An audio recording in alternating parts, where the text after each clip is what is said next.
नमस्कार। कर्मयोगी civil services के YouTube channel में आपका हार्दिक स्वागत है। दोस्तों, डेली की तरह जो हम prelim dose daily current affair आप लोगों के सामने रखते हैं और कोशिश करते हैं कि एक दिन के अंदर जो भी घटनाएं घटी हैं न्यूज़ में चर्चा में रही उसको कवर किया जाए, जो एग्ज़ाम की दृष्टि से एग्ज़ाम के पॉइंट ऑफ व्यू से इम्पॉर्टेंट हो, उसी के संदर्भ में हम ध्यान रखते हुए न्यूज़ों को कवर करते हैं और आपके सामने लाते हैं। तो एक छोटी सी बात है आप लोगों के सामने रखना चाहता हूं कि अभी तक आप लोग वीडियो देख रहे हैं तो लाइक कर दिया करिएगा, और अभी तक चैनल को सब्सक्राइब नहीं किया है तो चैनल को सब्सक्राइब किया करिए, जिससे कि आपको डेली नोटिफिकेशन मिले। बेल आइकन को भी दबा दिया करिए, नोटिफिकेशन मिलती रहे और आपकी करंट अफेयर जो है अच्छे से तैयार हो सके।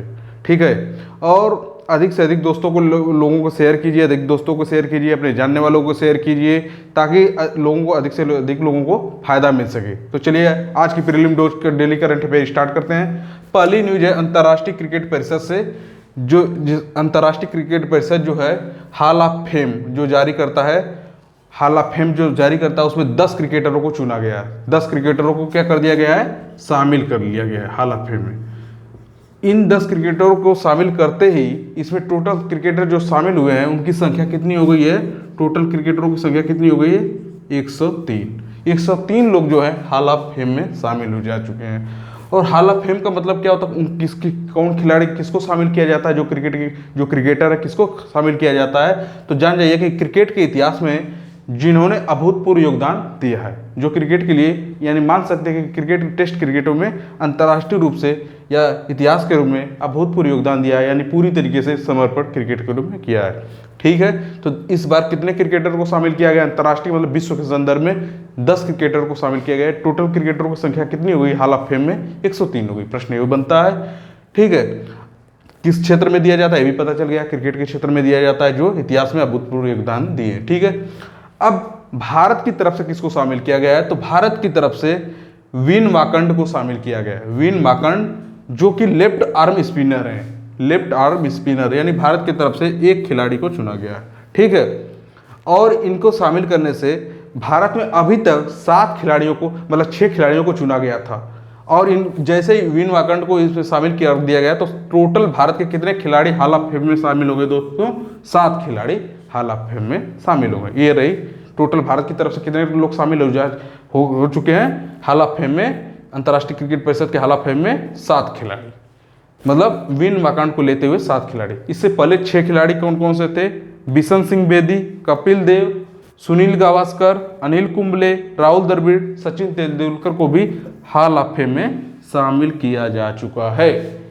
तो पूछ सकता है कि इनमें से कौन से खिलाड़ी हॉल ऑफ फेम में शामिल नहीं है, या इनमें से कौन से खिलाड़ी हॉल ऑफ फेम में शामिल है। ऐसे प्रश्न पूछा के घुमा के यूपी पीसीएस या स्टेट पीसीएस में जितने भी सारे स्टेटों के एग्जाम होते हैं पूछता रहता है। तो आपको ये ध्यान रखना होगा, बिशन सिंह बेदी, कपिल देव, सुनील गावस्कर, अनिल कुंबले, राहुल द्रविड़, सचिन तेंदुलकर, ये लोग हॉल ऑफ फेम में शामिल हैं। ठीक है, तो 103 लोग शामिल हो। अब देखते हैं विन मार्कंड कौन है, लेफ्ट आर्म स्पिनर है, ये जो गुजरात के जामनगर के रहने वाले हैं। इन्होंने जो है 2109 रन बनाए हैं, जो कि 44 टेस्ट मैच खेले हुए हैं, 44 टेस्ट मैच खेले हुए हैं, और इन्होंने जो है 162 विकेट लिया हुआ है, 162 क्या लिया हुआ विकेट। ये तो रही इनके बारे में। कहाँ के रहने वाले हैं, विन मार्कंड गुजरात के रहने वाले हैं, गुजरात के जामनगर। ठीक है, तो समझ गए होंगे आप लोग, उम्मीद करता हूँ। ये रही न्यूज। अब तक कितने खिलाड़ी शामिल हो जा चुके हैं हॉल ऑफ फेम में, 103। भारत की तरफ से टोटल खिलाड़ियों की संख्या कितनी हो गई, 7। 7वें नंबर के खिलाड़ी कौन बन गए, विन मार्कंड, और जो अभी 10 की लिस्ट जारी की गई है उसमें से एक भारतीय खिलाड़ी को शामिल किया गया। ठीक है, ये रही न्यूज, नोट कर लिया करिए, बहुत इंपॉर्टेंट है। क्रिकेट की दृष्टि, क्रिकेट के जो भी खेल कूद के प्रश्न आते हैं यूपी में स्पेशल पूछता है खासकर। तो उम्मीद करते हैं आपको समझ में आएगा। मिटा दिया जाए, चलिए मिटाते हैं। अगली न्यूज पे नजर डालते हैं। अगली न्यूज क्या है, देखते हैं अगली न्यूज क्या है। विश्व बुजुर्ग दुर्व्यवहार रोकथाम दिवस, विश्व बुजुर्ग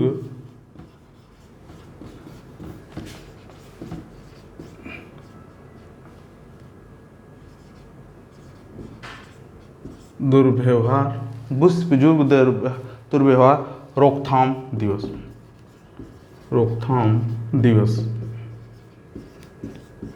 विश्व बुजुर्ग दुर्व्यवहार रोकथाम दिवस कब मनाया जाता है? 15 जून को।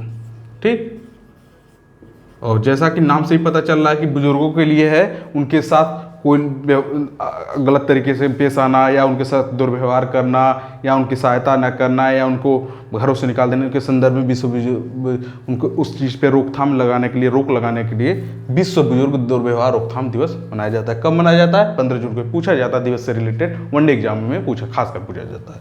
तो उम्मीद करता हूँ समझ में आ गया। चलिए मिटा दिया जाए, फटाफट आगे बढ़ते हैं, अगली न्यूज़ पे नजर डालते हैं। अगली न्यूज़ क्या है? और आप लोग वीडियो को पूरी देखा करिए, शुरू से। ये नहीं कि भाई नहीं समझ, क्या पता कौन सी अगली न्यूज़ आपके लिए इंपॉर्टेंट बन जाए, क्या पता कौन सी अगली न्यूज़ एग्जाम में आ जाए। तो ऐसा नहीं, कभी कभी ऐसा होता है। चलिए अगला प्रश्न देखते हैं। जीआई प्रमाणित जर्दालू आम, जर्दालू आम के बारे में हमने अभी 3 या 4 दिन पहले भी चर्चा की थी कि जो क्या है, जर्दालू आम जो है जीआई टैग दिया गया। इसके बारे में हमने, आप पीछे भी की वीडियो देखते होंगे कंटिन्यू, तो आपको पता चल जाएगा क्या है न्यूज़। अभी फिर क्या न्यूज़ है? ये बिहार का जर्दालू आम है, आपको लोगों को पता है, उसमें भी बताया था। और उसमें 2 और नाम बताया था मैंने, पश्चिम बंगाल के आमों की बताया था, जिनको निर्यात किया गया था बहरीन के लिए। अब एक क्यों चर्चा में आ गया फिर से दोबारा से, इसको अब जो है, इसको कहाँ के लिए निर्यात किया गया? ब्रिटेन के लिए निर्यात किया गया, ब्रिटेन के लिए। ब्रिटेन में जर्दालू आम जो बिहार का जीआई टैग प्राप्त है, ब्रिटेन में निर्यात किया है। उसमें हमने जीआई के बारे में भी बताया था, और 16 आमों की वैरायटी को निर्यात किया गया था, जिसमें से 3 आम को जीआई टैग प्रदान किया गया था, जिसमें से 2 जो थे पश्चिम बंगाल के जीआई टैग प्रदान आम थे। उसको आप जाके पिछली वीडियो में हमारे देख सकते हैं, उससे आपको बहुत फायदा मिलेगा। ये ब्रिटेन वो कहाँ पर निर्यात किया गया था? यही जर्दालू आम को बहरीन के लिए, ठीक है, इसको ब्रिटेन के लिए निर्यात किया गया था। यानी जो भारत के आम के टाइप हैं या किस्में हैं जीआई टैग के, वो अलग अलग कंट्रियों में निर्यात की जा रही हैं। ठीक है, बढ़ते हैं अगले न्यूज़ पे। अगली न्यूज़ देखते हैं क्या है अगली न्यूज़। वायरस साइड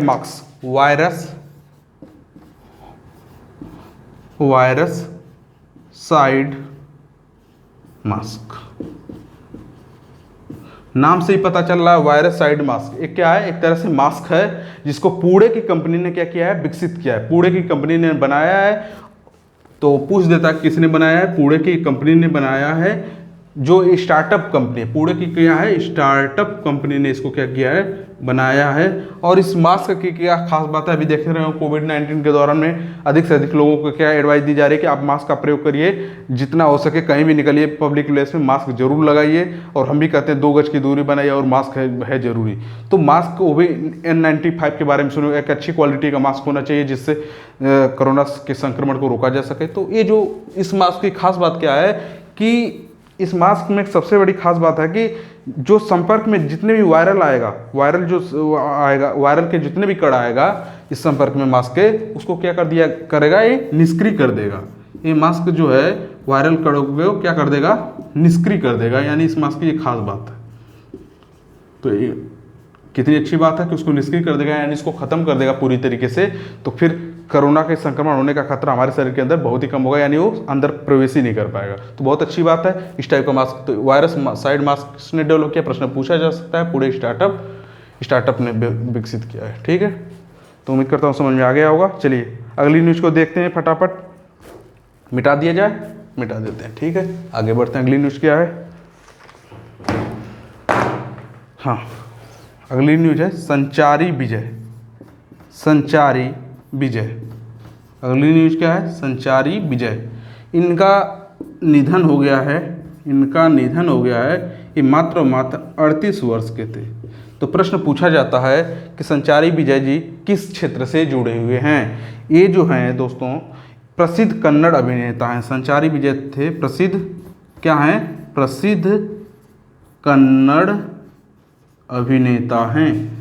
कन्नड़ अभिनेता हैं।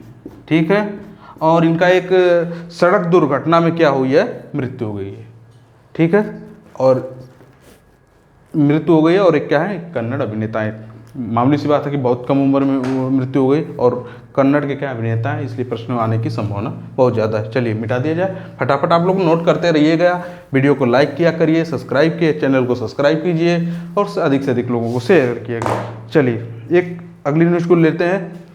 अगली न्यूज़ देख लेते हैं। राजा परबा, बहुत इंपॉर्टेंट न्यूज़ है। राजा परबा राजा परवा क्या है? राजा परवा एक उड़ीसा का प्रसिद्ध त्यौहार है। तो आर्ट एंड कल्चर से रिलेटेड जो भी प्रश्न पूछे जाता है, ऐसे प्रश्न पूछ दिए जाते हैं कि राजा परवा क्या है, कहाँ का त्यौहार है, उड़ीसा का क्या है, ये एक बहुत ही फेमस त्यौहार है। उड़ीसा का क्या है? त्यौहार है। उड़ीसा का क्या है? एक त्यौहार है और ये 3 दिनों तक चलता है। अभी इसकी शुरुआत हो चुकी है, ये 3 दिनों तक कंटिन्यू चलता है। और इस क्या है, इस त्यौहार में क्या माना जाता है? ऐसा मानना है कि और इसके जब ये शुरुआत होती है तो धरती माता का जो है, धरती माता को मासिक चक्र की शुरुआत होती है, जिससे मानसून आने लगता है, मानसून की शुरुआत हो जाती है। मतलब ये मान्यता ऐसी है इसमें कि धरती माता को मासिक चक्र की शुरुआत होती है और इसी के साथ जैसे ही मासिक चक्र की शुरुआत होती है उसी के साथ मानसून आने की शुरुआत हो जाती है, जिससे क्या होती है, भविष्य में कृषि गतिविधियां तेजी से चलने लगती है। तो मानसून आने की शुरुआत माना जाता है। मानसून आने की शुरुआत, भविष्य में कृषि बेहतर होगी, भविष्य में कृषि अच्छी होगी। और क्या है इसमें कि इसको जो है मिथुन संक्रांति के नाम से भी जाना जाता है। दूसरा नाम इसको क्या है? मिथुन संक्रांति के नाम से भी जाना जाता है। और जो है धरती माता का मासिक चक्र मान के सुन मान्यता है, धरती माता की मासिक चक्र की शुरुआत माना जाता है, जो 3 दिनों तक ये त्यौहार चलता है। और ये एक मान्यता है, मतलब मान्यता ऐसे लोगों के, उड़ीसा के लोगों की मान्यता है और इसी पे ये लोग उत्सव के रूप में मनाते हैं। ठीक है, और 3 दिनों तक त्यौहार चलता है। ठीक है, उम्मीद करता हूँ समझ में आ गई होगी बात। चलिए आगे बढ़ते हैं, अगली न्यूज़ देखते हैं। नाटो शिखर सम्मेलन, नाटो शिखर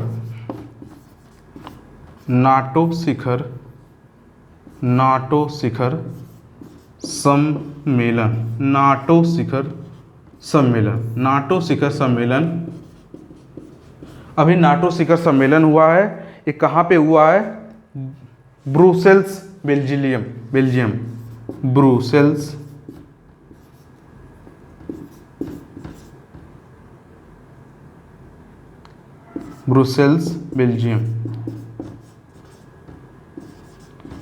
ब्रुसेल्स बेल्जियम में नाटो शिखर सम्मेलन हुआ है। और ब्रुसेल्स, बेल्जियम की राजधानी ब्रुसेल्स जो है, वहाँ पे नाटो शिखर का सम्मेलन हुआ है। अब इसके बारे में थोड़ा सा जान लेते हैं। नाटो शिखर सम्मेलन क्या है? उत्तरी अटलांटिक संधि है। क्या है? उत्तरी अटलांटिक क्या है? संधि। उत्तरी अटलांटिक क्या है? संधि है। इसके बारे में जान लीजिए। उत्तरी अटलांटिक संधि है, जो अब इसमें 30 सदस्य हैं और 30 सदस्य कहाँ के हैं? यूरोपीय और उत्तरी अमेरिका के देशों का समूह। यूरोपीय और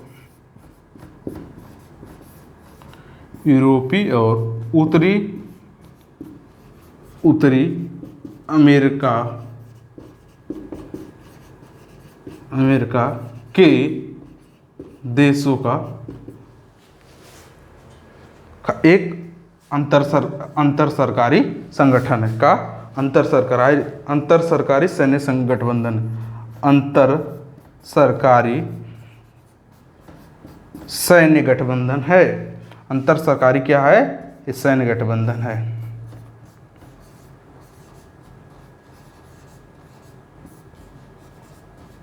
ठीक है, उम्मीद करता हूँ समझ में आ गया होगा आप लोगों को।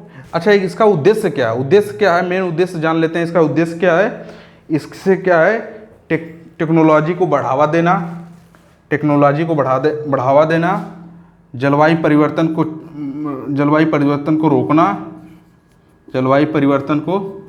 रोकना, उभरती टेक्नोलॉजी को बढ़ावा देना,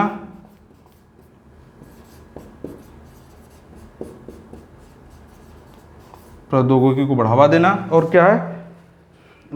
इसका सुरक्षा की दृष्टि से सुरक्षा को मजबूत करना, ठीक, और जो है भू रणनीतिक वातावरण तैयार करना, ये सारी चीज़ें क्या है, इसका एक टारगेट है नाटो शिखर सम्मेलन का। हालांकि बहुत बड़ा टॉपिक है, आप मेंस के पर्पज से देख सकते हैं, लेकिन अभी पीटी के पॉइंट ऑफ व्यू से यही चीज़ें हैं जो पीटी में प्रश्न पूछा जाता है कि कहाँ पे हुआ, किससे रिलेटेड है, कौन से इसमें कंट्री हैं, क्या इसका मोटिव है, अंतर सरकारी गठबंधन कौन से सदस्य लोग हैं, कितने सदस्य हैं, इसमें 30 हैं टोटल। ठीक है, उम्मीद करता हूँ समझ में आ गया होगा। चलिए आगे बढ़ा जाए फटाफट। ठीक है, आगे बढ़ते हैं, अगली न्यूज़ पे की तरफ हम लोग मूव करते हैं, देखते हैं अगली न्यूज़ क्या है। ठीक है, वर्ल्ड गिविंग इंडेक्स जारी किया गया है। वर्ल्ड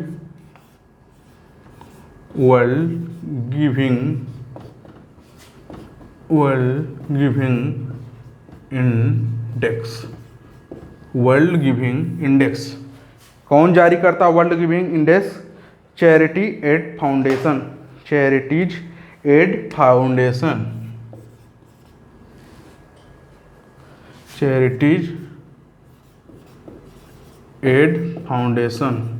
कौन जारी करता है?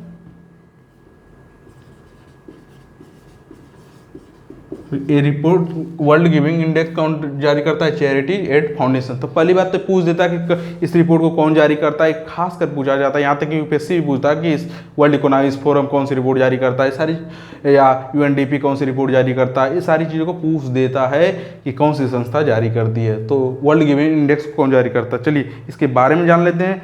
भारत जो है इसमें विश्व भर में 14वां, गिविंग का मतलब देना, भारत जो है विश्व में क्या है, भारत विश्व में क्या है, विश्व में 14वां नंबर है, 14वां सबसे अधिक दान करने वाला देश है, सबसे अधिक दानी देश है, देश है। ठीक है, 14वां सबसे अधिक दानी देश है, मतलब दान के मामले में, लोगों की मदद करने के मामले में, विश्व के देशों की मदद करने के मामले में भारत 14वां नंबर का देश बना है। इस रैंकिंग के अंतर्गत भारत को ये नंबर दिया गया है, यानी भारत जो है 14वें नंबर पे बन चुका है दोस्तों। ठीक है, तो इसका मतलब है कि भारत की रैंकिंग पूछेगा कि वर्ल्ड गिविंग इंडेक्स में भारत कौन से नंबर पे है, 14वें नंबर पे है। कौन जारी करता है? अच्छा, दानी का मतलब ये हुआ कि भारत जो है दान के मामले में वर्ल्ड के जो जितने भी देश हैं या देशों की मदद करता है, उनको दान देता है, बहुत सारी चीज़ें फ्री में देता है। अभी आप लोगों ने देखा होगा कोविड-19 के दौरान बहुत सारे देशों में भारत ने क्या किया, अपनी दवाइयों को निर्यात किया है, फ्री ऑफ कास्ट दिया है। यहाँ तक कि अपनी भारत ने जो कोवैक्सीन और कोविशील्ड जो वैक्सीन बनाई थी, उसको भी भारत ने अलग अलग देशों में दिया है। बहुत सारे जो अफ्रीकन कंट्री थे, उन्हें मेडिकल उपकरण होते हैं, मेडिकल चिकित्सीय उपकरण होते हैं, उसको भी भारत ने क्या किया है, लोगों को दिया है, मदद किया, हेल्प किया है। तो इसलिए भारत की रैंकिंग में क्या हुआ, सुधार हुआ है, काफ़ी मतलब अच्छा परफॉर्मेंस किया। और जो है भारत जो है दुनिया में शीर्ष 20 देशों में सबसे उदार देश बन गया है। 20 शीर्ष देशों में क्या हुआ है, उदार देश बन गया है। इसमें ये भी कहा गया 20 शीर्ष देशों में क्या हुआ है, उदार देश का दर्जा दिया गया, मतलब दयालु का दर्जा दिया गया। ठीक है, चलिए आगे बढ़ते हैं, अगली न्यूज़ को देखते हैं क्या है अगला न्यूज़। फट मिटा दिया जाए। आप लोग वीडियो को देखा करिए पूरी, और साथ में अगर आप लोग लिखते हैं, नोट्स बनाते हैं, तो आपका एक बेहतर नोट्स तैयार होता है। ठीक है, चलिए अगला नोट्स देखते हैं। अगली न्यूज़ क्या है, फटा देखते हैं। माई लैब डिस्कवरी सॉल्यूशन, माई लैब डिस्कवरी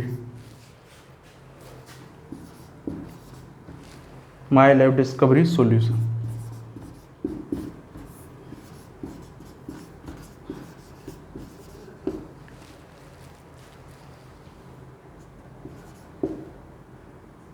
माई लैब डिस्कवरी सॉल्यूशन, इसके जो है ब्रांड एम्बेसडर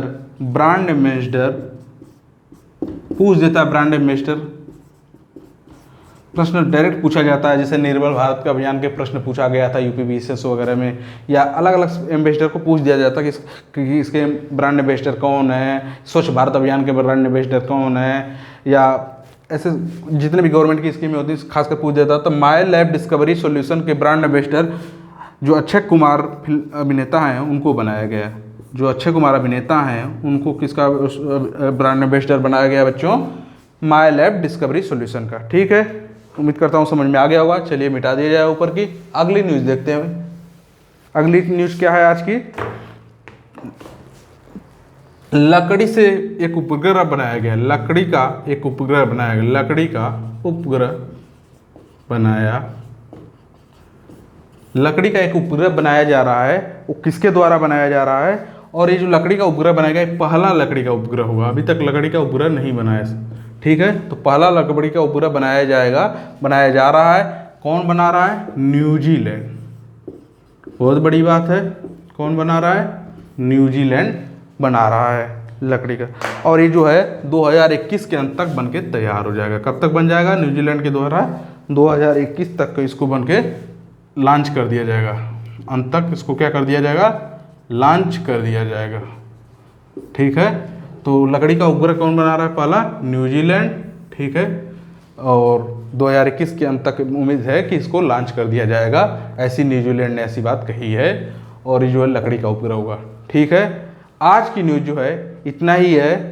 उम्मीद करता हूँ आप लोगों को समझ में आ रहा होगा। अगर नहीं आ रहा होगा या कोई भी आपको क्वेरीज वगैरह हैं या आपको लगता है कि कोई भी चीज़ फॉल्ट हो रही है, नहीं समझ में आ पा रही है या कुछ चीज़ें छूट रही हैं, तो आप इसको कमेंट बॉक्स में, यूट्यूब के कमेंट बॉक्स में आप उसको कमेंट कर सकते हैं। हम उसका कोशिश करेंगे रिप्लाई देने की, ताकि आपको अच्छे से अच्छे कंटेंट मिले, समझ सकें और एक बेहतर करंट अफेयर आपका तैयार हो सके। और आप टेलीग्राम के माध्यम से में भी हमसे पूछ सकते हैं बच्चों। ठीक है, तो आप हमारी वीडियो को पूरी कंटिन्यू देखा करिए, लाइक किया करिए, चैनल को सब्सक्राइब किया करिए और डेली हमारे चैनल पर बने रहिए। और हमें भी ऊर्जा मिलेगी और आपको भी ऊर्जा मिलेगी। लगातार बने रहिए। धन्यवाद।